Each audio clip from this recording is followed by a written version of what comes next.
It is not that you want them to, do what I couldn't do, son. I never Right. followed my dreams, so I want you to, follow yours. I think that we can try to live our life through our children sometimes. I've seen that happen before. I've tried to never push what I do on my kids, and so none of them are in my field. My Right. son-in-law is, of all things, but but I try not to do that to them because I don't want I want them to find their own purpose, their own passion. I don't want Right. them to be 20 years in and say, "Oh, Dad got me into transportation. This isn't what I want to do."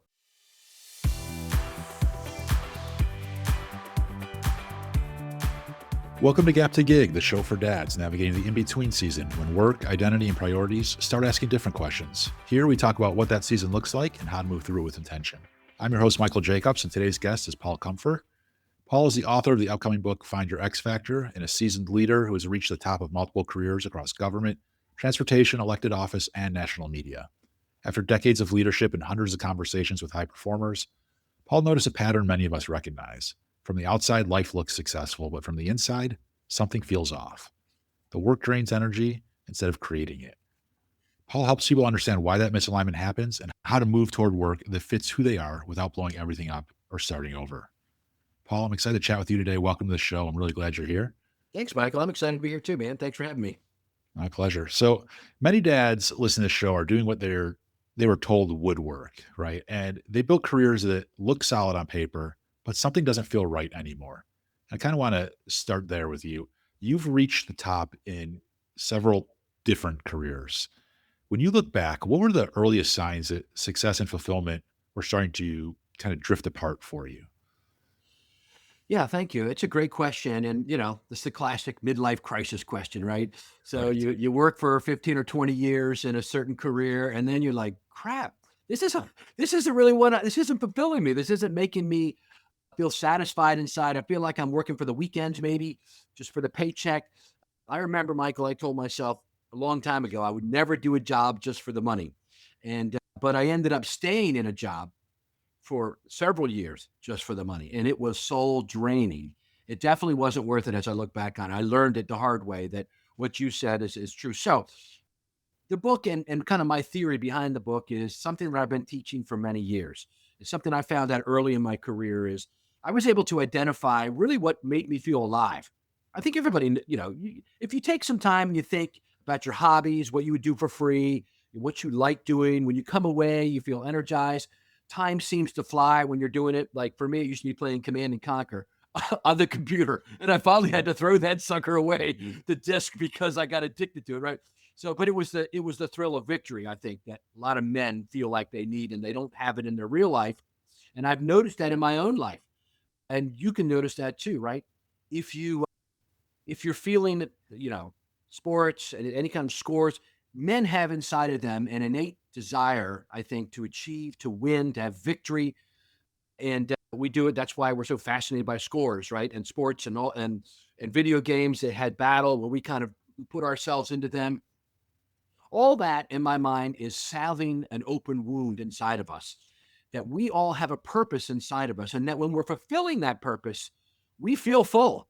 We don't need these substitutes to kind of fill that spot in our heart. And I know we'll get into that more, but that's what I was able to find early on. What really made me come alive was what I'm doing with you right now.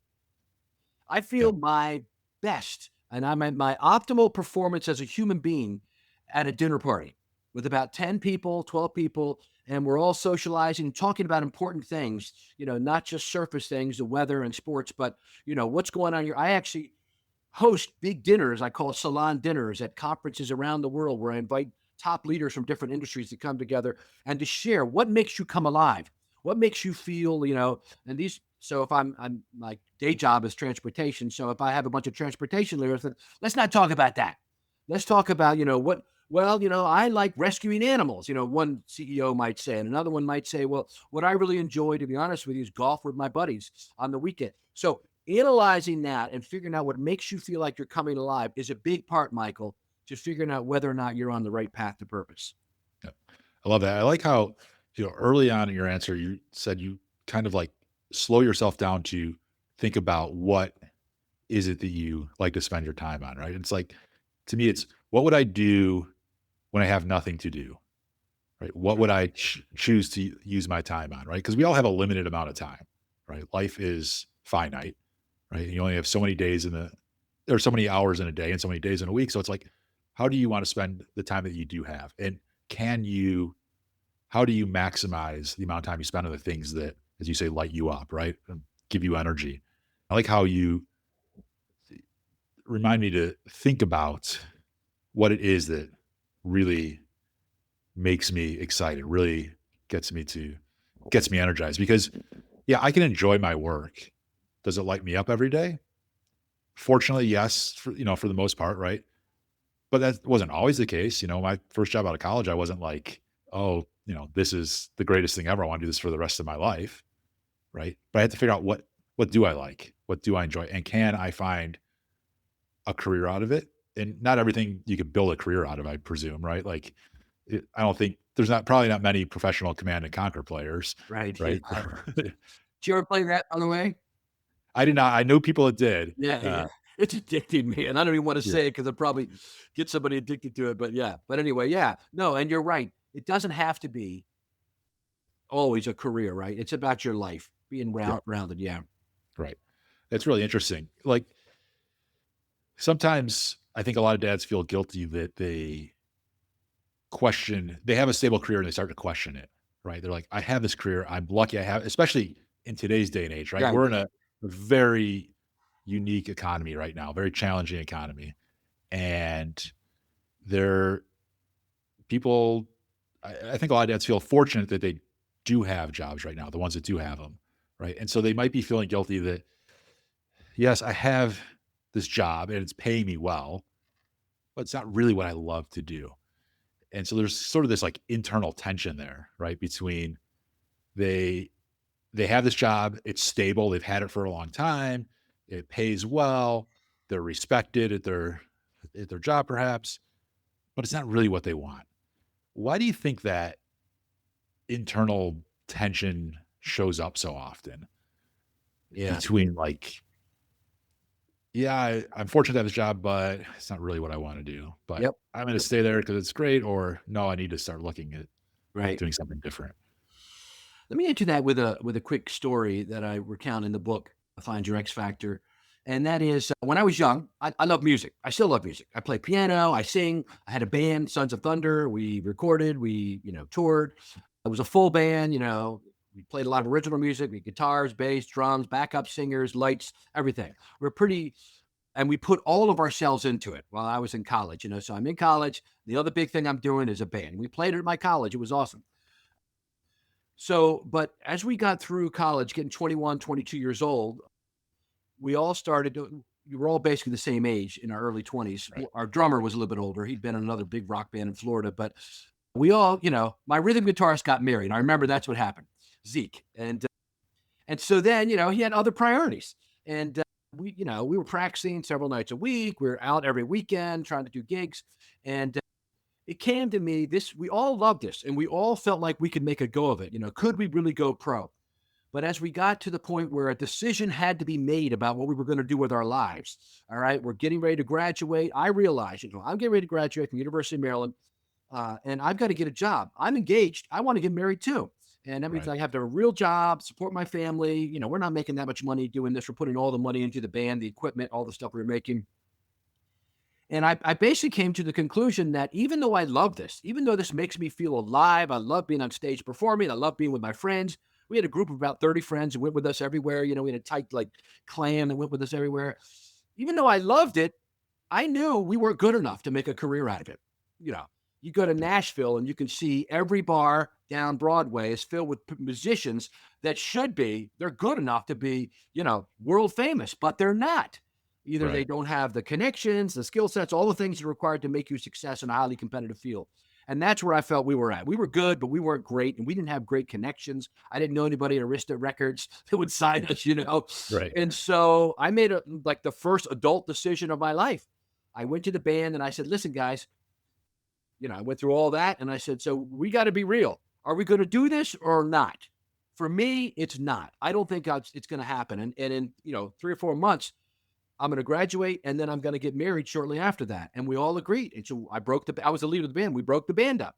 And so that is a real adult decision to make, to stop doing something you love to try to make it a career. And, then I ended up falling into something that I'm still doing 38 years later. The reason I tell that story is that I think a lot of us as men have that, we're young, we want to be whatever. You might want to be, I want to be the next Tiger Woods, I want to be this, but you have to be realistic and you have Right. to look at your skill sets. That's what the X factor is all about, by the way. The X factor, the concept of the X factor is the advice, follow your dreams, follow your passion, is only one part of the equation. The other part is, what are you good enough? What are you good at? Not what your Yeah. mom says you're good at when you're young. Your mom thinks you're good at everything. But what do Right. other people come to you and say, man, you're fantastic. You've gotten some certificates for it, or you've gotten recognition. So that's your one X, that's your Y axis, and your X axis is your interest. So your interest and abilities, where they intersect, that's the sweet spot for you. That's where you can find purpose because you're hardwired for it already. You already know what you want to do, what your interests Right. are, and then what you've got the skill sets for is the other thing. Now you can get better at something. Doesn't mean, but maybe not. Maybe in the time frame required, like for us as a band, I knew, look, in the next 6 months, we're not all going to become A+ musicians. We're not going to become Jimi Hendrix, right? We're the average garage band. So we don't have the time or the energy to focus on that enough with people that could teach us. So we can't do it. Yeah. So we're going to stop focusing on that as a profession and make it a hobby, to go back to what you were talking about. So I've continued to play piano. I played in churches. I played for my jobs. I played at a senior center where I play for the seniors, holiday songs and all. And I continue to have that in my life, but as a hobby, not as a career. So I think that analysis comes, you're talking about time to kind of sit still and kind of Yep. do an analysis, that there's a time to do that. And I think for a lot of men, the time is right now, this coming weekend. Huh. If Yeah. you're feeling what you're talking about, Michael, if you're feeling unsatisfied, unfulfilled, you are afraid, you don't want to jump out of the frying pan into the fire, so to speak, and switch careers. You don't have to. We'll get into that in a minute about my suggestions for people that they could consider. But clearly, there are things that we're passionate about that there may be an other form of expression for. So what I Yep. really like was being on stage Right. as a band, right? I liked writing the music. I wrote 50 songs, copyrighted them. I like being with my friends. And so if I break that apart, what are the facets of all this that I really enjoy? One of them was being on stage talking, putting kind of my ideas out there through song there, but could it be elsewhere? And that's what I've been able to do. I've been able to take that part of the music experience, the equation, and the friend part by bringing friends with me to each job. The little Levin from the last job comes to me to the new job. I hire the friends and associates that are my workplace buddies to the next job. When I got the job as CEO of the MTA in Baltimore, which is the 11th largest transit system in America, we had 5,000 employees and contractors and $1 billion budget. I brought people with me that I knew I could count on to be my right hand and left hand there to help me achieve success there, which we did. So the key, I think, is analyzing, breaking apart your interests, figuring out which ones can intersect with your abilities, Right. and then finding that sweet. That's your X factor. Love that. It's a smart approach to melding your interests with your skill set, right? But to me, the thing that stands out was, just because you can't make a career out of one of your interests doesn't mean you have to give it up, Right. right? You said you can do it as a hobby. Like for you, it was playing music at church or wherever else you could play. It wasn't to earn a living out of playing music, but you're still able to scratch that itch, right? Still able to allow yourself to enjoy the things that you enjoy, even if that's not what makes it a career. But you can take elements of that thing that you are most passionate about and find the career that fits, that allows you to take advantage of those elements, right? So, like for you, was you enjoy the performing aspect of it and the getting in front of an audience, and also the surrounding yourself with people that you enjoy spending time with and that you can trust, right? And you're able to take those particular elements of being in a band, which was your original passion, and create a job in a completely unrelated field, right? So there's opportunity to take what you're interested in and apply it elsewhere, so you can still feel like you're getting meaning from your job and still feel satisfaction in your job without draining yourself. but also having the time then to pursue your other interests, your other passions as hobbies or as, you know, giving back in the community, Right. whatever it may be, right? Like, Right. I think you said the example of, maybe there's a CEO that like that cares about animal rescue, right? So then maybe they do some volunteer work in the animal rescue thing on the side. That's not their day-to-day job, right? They are managing their business or organization, but they have this other, they can still pursue these things that still give them inspiration and hope and satisfaction on a regular Yeah. basis. So I love how Yeah. you put all that together, but you don't, just because you figure out what your X factor is, doesn't mean you have to give up the things that you truly enjoy. That's right. And there is a way, I think, to integrate some of them into your work. So here's what I did. So I get my first job, right? So we break up the band, and I run for office for county commissioner when I'm 21. I love politics, getting my voice heard. I've been writing letters to the editor since I was 12 years old on topics I cared about.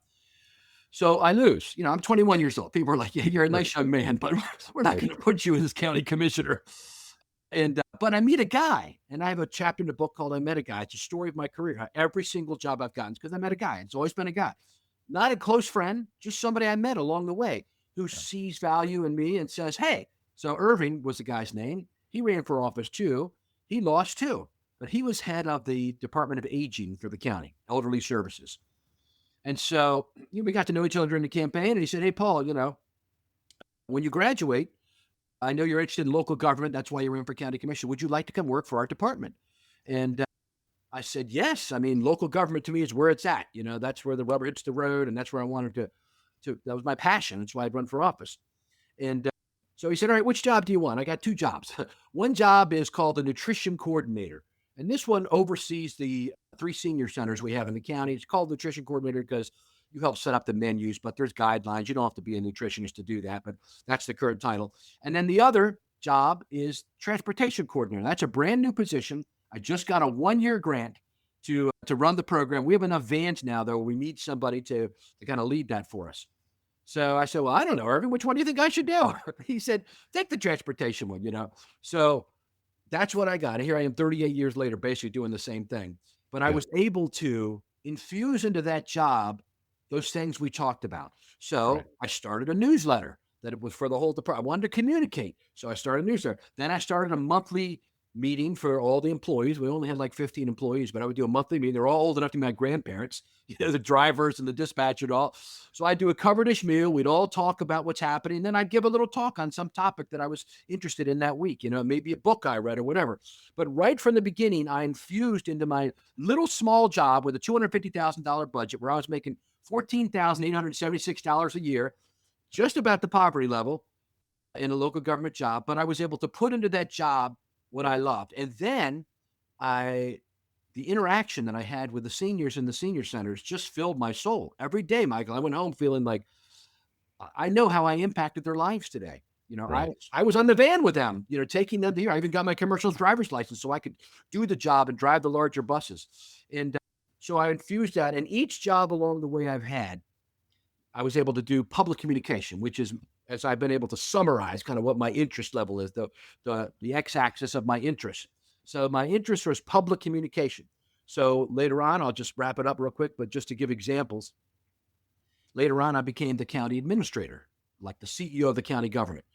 And while I was here in Queen, my home county, where I'm right now, across from Annapolis, Maryland, um, I found that we had $1 million cable access fund. The cable companies were paying the county money to maintain the right of ways. Their cables went down. That's a deal in county governments across America.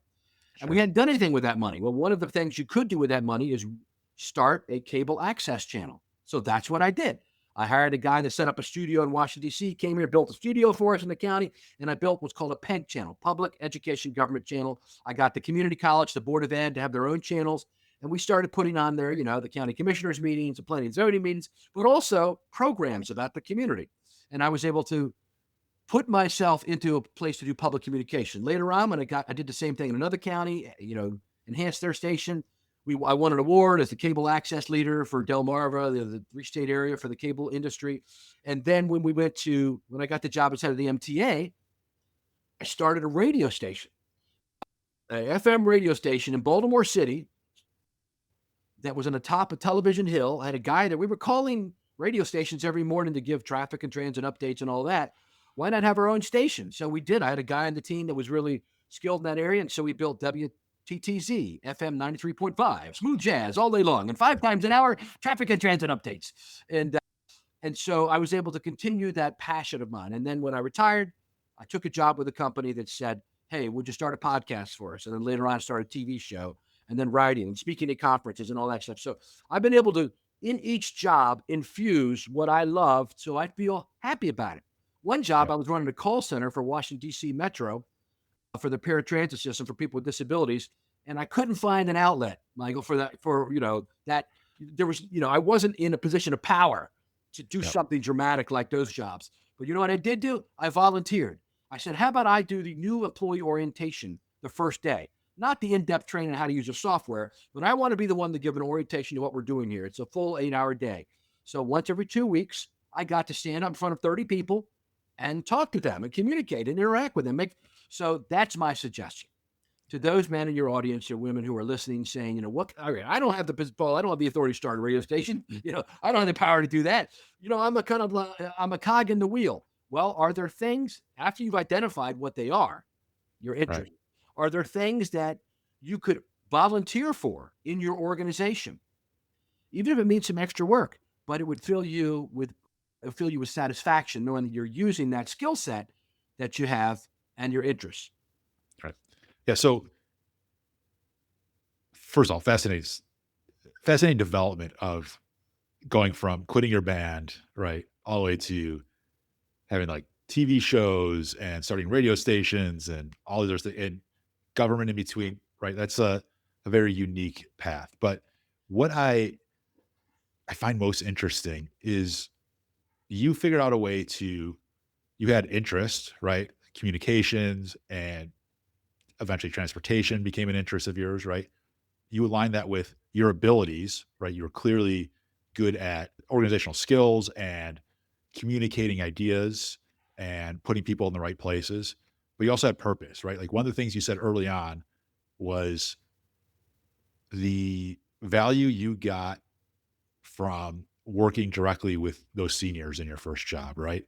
The how fulfilled you felt at the end of each day, right? So you had these interests, you had this ability, you had this purpose, and you put them all together to into your career, right? Which in whichever role you were in the moment, whether that was a transportation director for this, aid for this senior center, or it was starting a radio station, or becoming the county commissioner, or starting a TV show, right? You always kind of blended those three things together. You didn't just pursue the rock band thing because that would just be just chasing your passion only, right? That's not That's right. necessarily your ability, or yes, to some degree your interest, right? You found that kind of holy grail of purpose, interest, ability, but it's not always easy for somebody, I'd imagine, for somebody to recognize all all three of those aspects together. What allowed you, do you think, to find your purpose, interest, and ability? Like, how did you figure that out for yourself? Yeah, trial and error, and I'm not like a real introspective person, Michael. If anybody's done the personality profiles, the disc profiles, whatever, I'm a sanguine choleric, or I'm a DI on the disc profile. So I'm not like the melancholy phlegmatic personality that does a lot of deep introspection about their life, and it's constant, feels things deeply. I don't. I'm more of a surface guy focused on today and tomorrow, not looking to the past. So it took me a while to actually even figure out what was happening. I kind of did it naturally, I just because I'm a go-getter in these jobs, I'd be like, yes, I want to do that, not really even realizing there was this silk thread going through everything. And it wasn't until much later in my life, after my 40s, when I really figured out, where do I feel the most fulfilled? It is when I am, you know, standing in front of people, talking to them, sharing, relating, finding out what's great about them. Here's what my thoughts are, and kind of the people side. I mean, I grew up in a pastor's home. My dad was pastor of a church. And so I grew up knowing that my life was going to be committed to people. I'm a people person. I'm not a thing person. I'm not a mechanic. I'm not, there's a lot of people that are those things, a lot of Right. guys, especially, right? But I was able to identify that part early on. I knew what I wanted to do. And then I found out within helping people and that making my life purpose, what is my real thread line? And as I look back through it all, I said, I see what's going on here. And to be Yeah. honest with you, in the last 5 years, I was pulling together the ideas for this book. It became even more apparent to me. So here's what I would suggest. If you don't mind, I'll give a free resource to your folks who are listening, to your listeners. Great. So I've created a website called findyourxfactor.ai. And the very first thing you see on it is take a free assessment. And I felt like, it is hard to figure this out on your own. So I've done a Right. lot of research on it, talked to a lot of people, done my own analysis. And, but, it takes maybe, a weekend to go through, I think, of some dedicated time on your part or a couple days if you're able to take that during the week and just analyze yourself. All the tool is, it's a tool to help guide your thinking. You come up with your own solutions. It's not like you click a button and it brings back to you, well, here's the answer Paul Comfort says. No, no. Right. You got to do the work yourself, man. But the idea is it's a framework for you to work through. It's a 2-page assessment and it just helps you think through what are my interests, what are my abilities, and where can I find an intersection? Because I Yep. think, Michael, we all, those of us who, studied psychology, whatever, we know there's something called, and Right. it's a triangle or a pyramid that says, at the bottom, we all need safety and security. Then we work up to more of the, intangibles, love, fulfillment. But the top is self-actualization. And the purpose of me being on your podcast today is to help men, especially, reach their self actualized position, meaning you reach your highest and best good. When people say, are you living your best life? That's what it means in my mind. And so I think to do that, it's not what your dad's career was, right? Like my dad wanted me to follow in his footsteps. He wanted me to become a minister. And I just never felt like that was my calling, man. I felt like, to be honest with you, my calling was in government. And it's a weird thing to say. I'm from the government. I'm here to help you.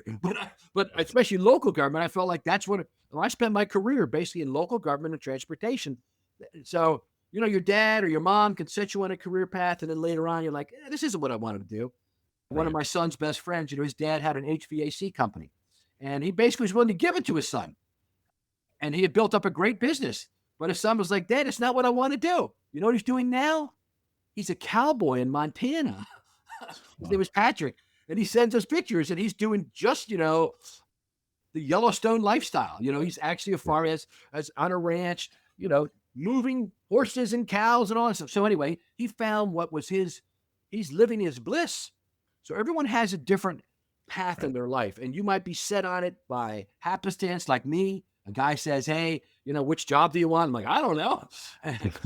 Or you can end up in it for some other reason. And later on, as we started the podcast saying, now you're 15, 20, 25 years in and you're like, crap, man, this isn't what I wanted to do. I don't feel fulfilled. So it's Right. just an opportunity to take a moment and find out why you don't fulfill. Right. What's inside of you. And a lot of men don't do that. We numb that, right? So Yep. some of it is substance abuse, right? We feel that numb. We feel that empty hole inside of us. So we're drinking. And, I've got a lot of guys I know that drink way too much. And I know what's going on with them. I can see right through it. Yep. They don't feel fulfilled. So they're numbing the pain. Yep. Or maybe even drugs, or it may be, reckless living or all kinds of things. Or, you throw yourself into video games or online, you live your life online with all that. I think a lot of that is a sign that says, what's going on here? Yep. Why are you trying to fill your life with all this nonsense? Why not figure out who you are at your core Right. and then see if you can work toward becoming more fulfilled as to who you are as a man? Right.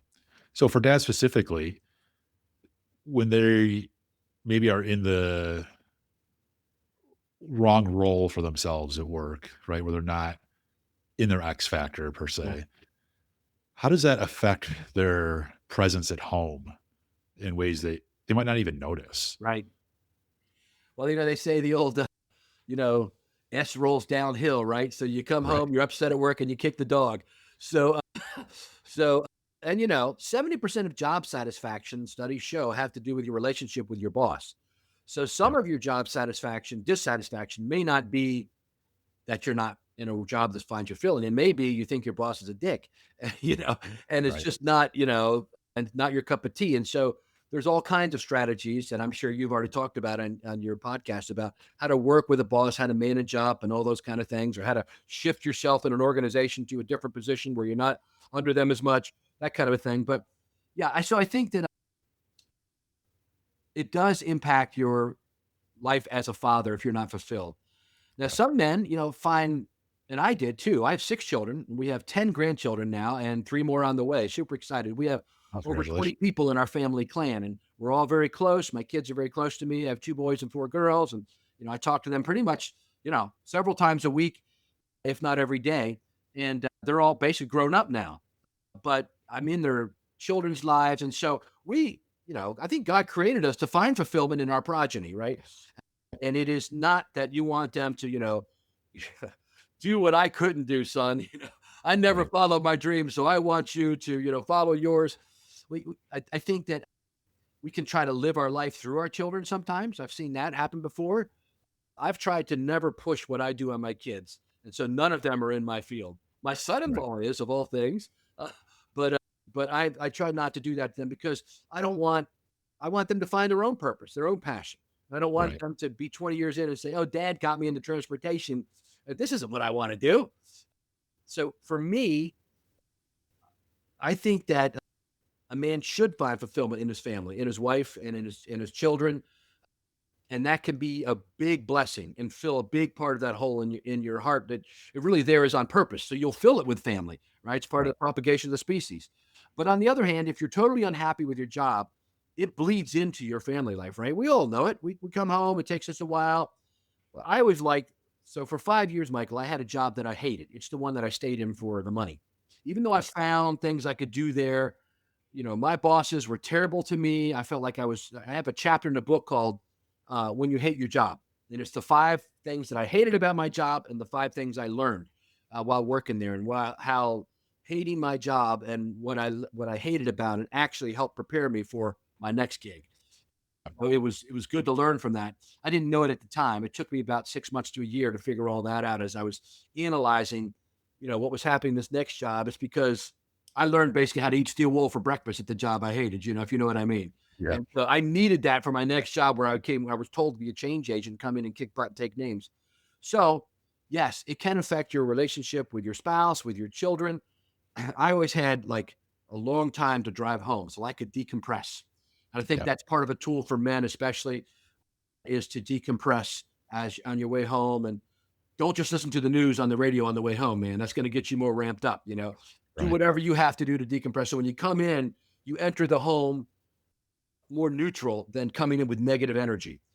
And Right. if you are having negative energy at home, what I would suggest is that you take some time alone. I do this on a regular basis. Sit in your favorite quiet chair, unplug everything, and meditate and get yourself centered so that you're not taking out that anger and that angst on your family. Because the last thing you need is for, both sides of your life to be ruined because you're in a job you're not happy about. Right. Yeah, I agree. I think that yes, we all need to earn a living, right? We all, for the most part, maybe there's some people that don't, but so we all have to work. We all want to be there for our families, but we can't do either of those well if we don't take care of ourselves too, right? And whether that's meditating or listening to your favorite music on your way home or reading a book, or maybe it's going for a walk or Yeah, walking is exercising good. or Yeah. right, or maybe you are you're a super extrovert and you get your energy back by being in groups, and maybe you're part of a team or you go to events or something to take care of yourself, right? At the end of the day, if you want to show up at work and you want to show up for your family in the ways that you want to show up, you have to be there for yourself too, right? You can't forget that you need to do something to recharge yourself. Because if you just give and give and give, at some point you're going to deplete, and you will start to, it'll be very difficult to manage the relationships that you want to manage in the way that you want to manage them.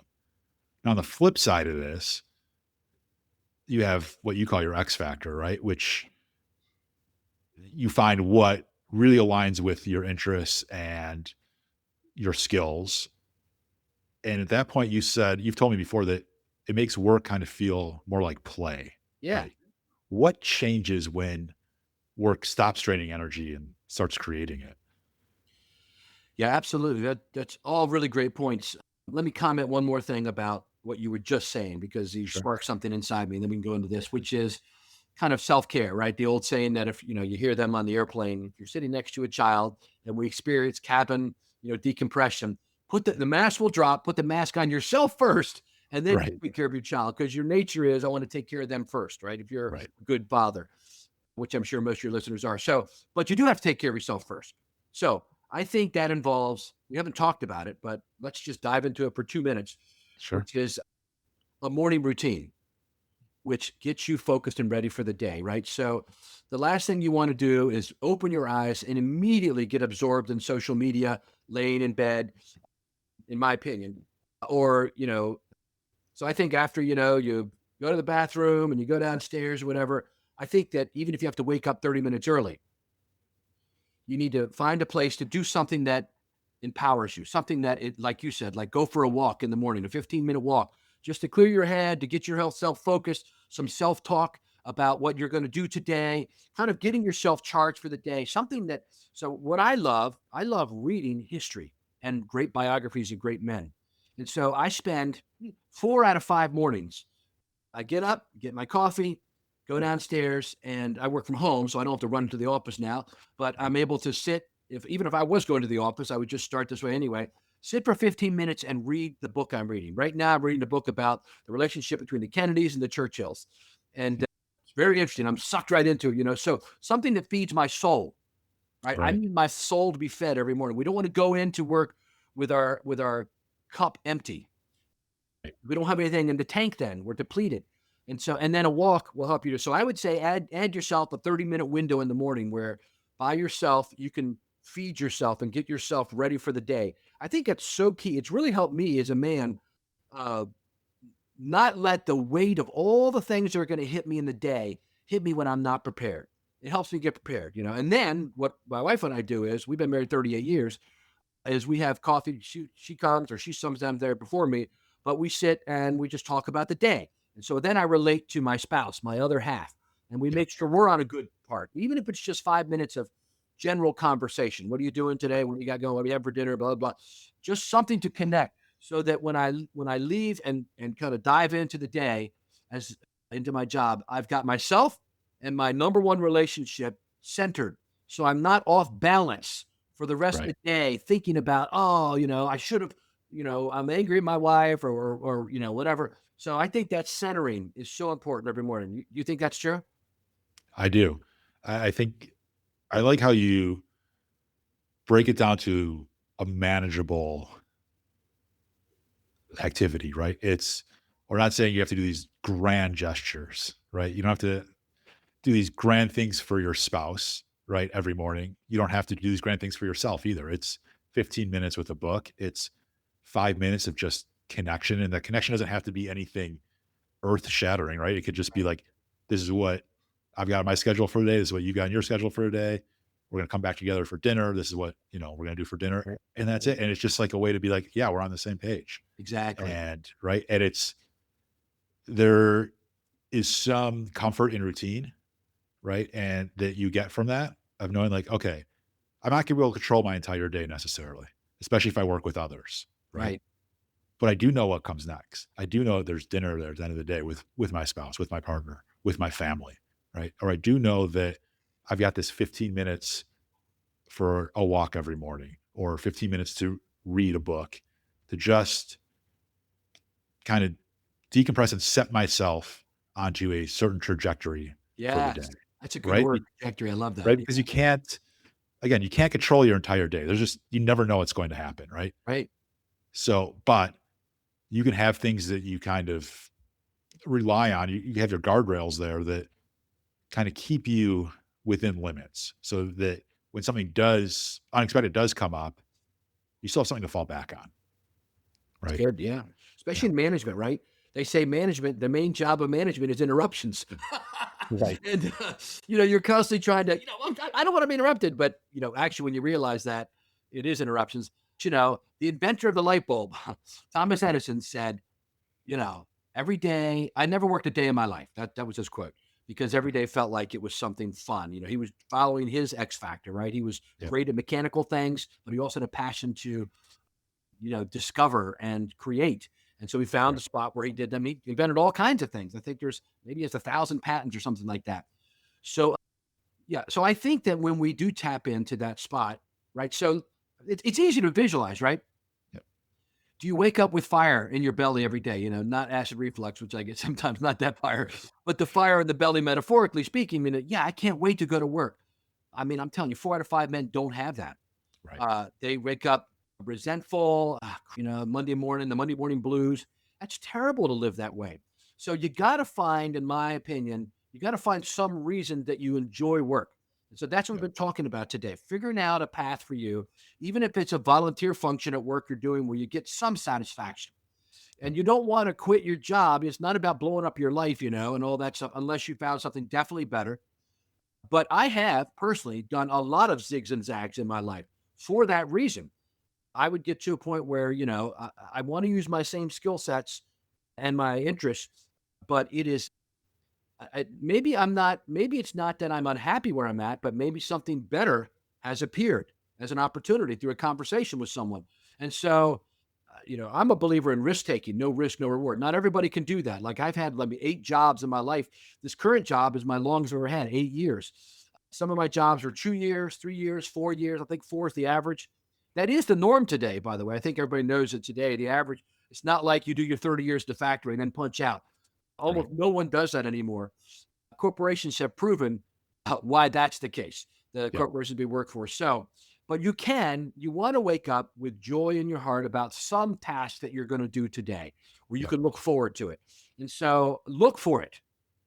But first, you have to do your self analysis to figure out what it is. If you don't know what you're looking for, you'll never find it, right? Like Yep. Alice in Wonderland, she goes to the Cheshire Cat when there's a split in the road, and she says, "Which way should I go?" And he said, "Well, where are you going?" She said, "I don't know." He said, "Well, then either road will do." So you don't want to get to these points in your life where you have intersections and you don't know, the old saying, you don't want to climb the ladder of success your whole life, only to find out at the end it was leaning against the wrong wall. So you Right. need to do that's what this book is about. That's what me being on your podcast is about, is giving men permission to take some time to analyze themselves, some self-evaluation, just looking for, you don't need the book or anything to do this. Just figure out what are my interests. Go back and find that plumb line. And what am I good at? Write it all down. And then figure out where can they intersect. Yep. Where they intersect, that's where you're going to wake up every morning. If you love it and you're good at it, you're most likely going to be a success. And that Right. success will breed success. That's why I've been able to go from one career to the next and rise to the top of 3 of them.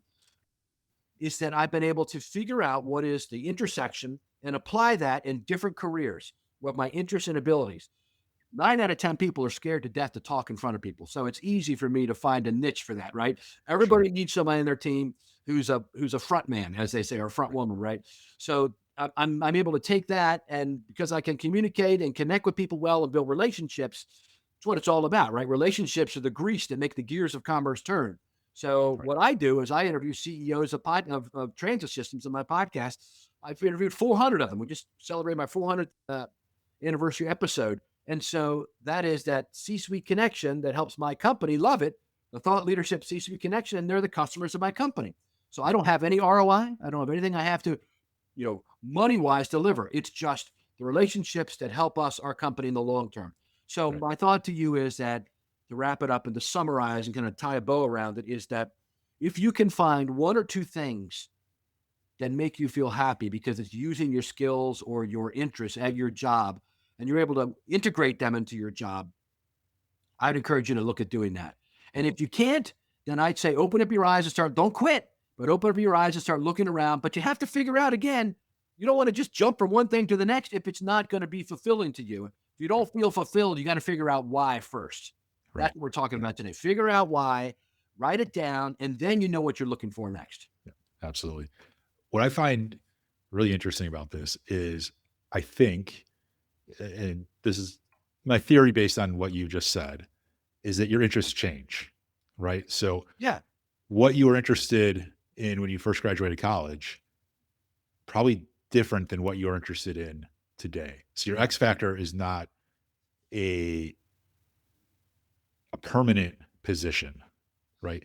That X factor moves with you as you go through life, right? We're all humans. We experience different things, and those experiences tend to shape us and what we like, what we don't like, right? And so it's okay to take a job that you enjoy today and not enjoy it 5 years from now, 10 years from now, right? And as your interests evolve and change, and as you learn more and as you accomplish more, that maybe you have to reevaluate on a at some point over time that what was interesting to me when I took this job, 5 years ago doesn't interest me now. So what does that mean for me? Right. And that's where that kind of self-reflection, that evaluation comes in of like, okay, my X, the lines on my X for my X factor have moved. They've shifted. And that's okay. Right. It's really good. I like that. Thank you. Yeah. So I want to ask you one more question before we jump into the speed round. Okay. If a dad suspects that they feel that they are misaligned, but they have no idea where to start, what's the first question he should ask himself? Where do I feel the most alive when I'm doing what? What makes time pass? It could be building models. I know some guys that love building, big train cities, with trains and models, and they just get lost. 5 hours later, they look up, they're like, holy cow. Right. So look at what you love, what you love doing, what makes you feel like you come alive, what you lose track of time in. That's the first question to figuring out what are my passions, what are my interests, and then that has to Yep. intersect later with what your abilities are. But that's the first question I would ask myself. And you can do that without a lot of effort, probably. If you sit Right. still and think for 30 minutes, you could probably write down 6 things. Good. Right. You got one of the axes figured out. That's awesome, man. You're on your way. Yep. It's so simple on the surface, right? But we never give ourselves the opportunity to sit back and answer that question, That's right. What do you love right? about hunting? What do you love about fishing? What do you love about golf? The things that you like to, what do you love about NASCAR racing? Figure that out. Right. Just take a time to analyze yourself. You don't have to be a psychiatrist. You know yourself. Right. Just write down, oh, I love NASCAR because I love when my guy wins. Okay, so that's a good thing. So you just go down through all that. I love golfing. For me, you know what I love golfing about? I love being out in nature on a beautiful golf course. That's kind of what I really enjoy about it. I hate having to hit the little ball in the hole. That's Right. frustrating, right? Yeah. It's fun when you finally get it, right? But and I Right. love being with the person I'm with. During the pandemic, I golfed every week with my wife. It's the only thing you could do, Right. and so we just had time together outside in nature, and it was awesome. So you figure out, analyze. It's not that I love golf, it's that I love what I'm doing when I'm golfing. So Right. figure that out. Maybe you like being outside. Like my daughter's boyfriend, he wants a job that's outside. Yep. So that he doesn't want to be stuck in an office. So that's pretty good. Then you can Right. figure out, or half the jobs are off the table. I'll Right. focus on these jobs that are going to let me be a DNR cop or whatever, Department of Natural Resources, Right. something that'll put me outside. Anyway, you can figure that out, man. Just take some time Right. and think it through. Absolutely. And it's not that it's more on surface level, right? It's not oh, I love golf, right? It's why do you love golf? Right. What is it about golf that makes you so excited? Right? Is Got it it. the feeling of nature around you? Is it the accomplishment of getting that little ball in the little hole, after you're hitting it 500 yards? Or is it the social aspect of it, right? And they're different. And which of those things are of most interest to you? Which are the things that you really don't want to lose, that you, Yep. you want to keep doing more of? And then where can you apply those elsewhere? So love the question. Again, it's so easy to think about, but we just don't give ourselves the opportunity to do it. And sometimes we just got to be like, okay, what am I like? What am I doing here? What really, you know, lights my fire? What makes me excited? Yep. All right. So we're going to go from the serious discussion to the not so serious discussion. Here's our speed round. It has nothing to do with anything. Okay, Five quick cool. questions. Starting with this one. What's the first kid show theme song that comes to mind? Barney. Barney. Okay. I Yep. just was quoting it to my kids the other day. Clean up, everybody do their share. Tell my grandkids that. So Yeah. See, the one problem with this speed round is I always get these songs stuck in my head for the rest of the day. So now yeah, that's good. yeah. Let me think about that. What was your very first job? It was McDonald's. McDonald's. Okay. Yeah, and actually before that, I'd created a job for myself. I had a lawn care business where I was cutting grass with a friend of mine for all my neighbors. But the first job I had was flipping hamburgers at McDonald's. Nice. Very nice. Would you rather spend 24 hours with a toddler sized T Rex or a T Rex sized toddler? The first, Toddler sized T Rex. yeah, Why is that? because I could protect myself from that. Okay. Fair enough. What's your go to karaoke song or the one you would sing if you had to? So I need to change it because I'm going to do karaoke in a couple months because it's too slow. But it's free falling. Oh, sure. Tom Yeah, Petty. One of my favorites. Love yeah. that. And what's the weirdest thing you've ever carried around in your bag, briefcase, or pockets? Probably my wife's purse. You know, that's not something I enjoy doing. I get it. That was fun. I appreciate that. So before we wrap up, I want to give you the floor for a moment. If someone's listening right now thinking, this is exactly what I've been feeling, right? Like, I need to find my X factor, or just wants to learn more about what you're doing, whether that's the Find Your X Factor or your transportation TV show, stuff like that, where should they go next? Yeah. Well, you can find me on LinkedIn, Paul Comfort. You'll see I have like 30,000, 27,000 followers, whatever. Just find me on LinkedIn. Let's link in. I post something pretty much every day there, either transportation or now this new kind of TED Talk style stuff I'm doing. But the place where if you want to find more about Find Your X Factor is the website I mentioned, www.findyourxfactor.ai. You can pre-order the book on Barnes and Noble. The book is actually out on August 11th. But if I get 300 people to pre-order it, Barnes and Noble will put it in their bricks and mortar bookstores. So that's what I'm hoping we can do. It's published by Morgan James, and I'm at Paul W. Comfort on Instagram. If people are interested in following me there, the TV show is Transit Unplugged TV. It's on YouTube. It's got its own channel. It's also on 30 television channels around the country and on streaming services. And the podcast is Transit Unplugged, and you can find both of them on our website, transitunplugged.com. Awesome. That's great. Thank you so much, Paul. I'll put all those in the show notes as well. Make it easy for everybody to find. I really appreciate you coming on the show today, Paul, and giving us not just a sense of hope, but a path, right? Whether we feel stuck or not right now, it's probably a good exercise to think through what really is important to us and what really interests us, right? And then kind of figure out where does that fall on my scale of abilities and purpose, and how do I kind of meld those things through? So it's a timely discussion regardless of where we are in our careers, right? But I think also given where we are in this economy where things are a little bit more challenging for a lot of people, that this is a very relevant um, conversation. I appreciate how practical you make it out to be, right? You show that alignment is possible without burning everything down, right? And that matters, right? Like it's not always the best idea to just throw caution to the wind and hope for the next thing. Sometimes we just have to think it through and figure out really how do we align ourselves to find the right purpose for us. So I appreciate you being here. Thank you again. Thank you for everything you're doing. And finally, before you go, if you're a dad listening to this and you find yourself in between navigating a season that feels different, head to gap2gig.com and subscribe to the Gap to Gig newsletter. It comes out every Friday and it's a quieter space to reflect on work, life, and what really matters right now. And if this conversation resonated, please consider sending it to another dad who might need to hear it. Until next time, I'm Michael Jacobs. Thanks for showing up and listening to Gap to Gig.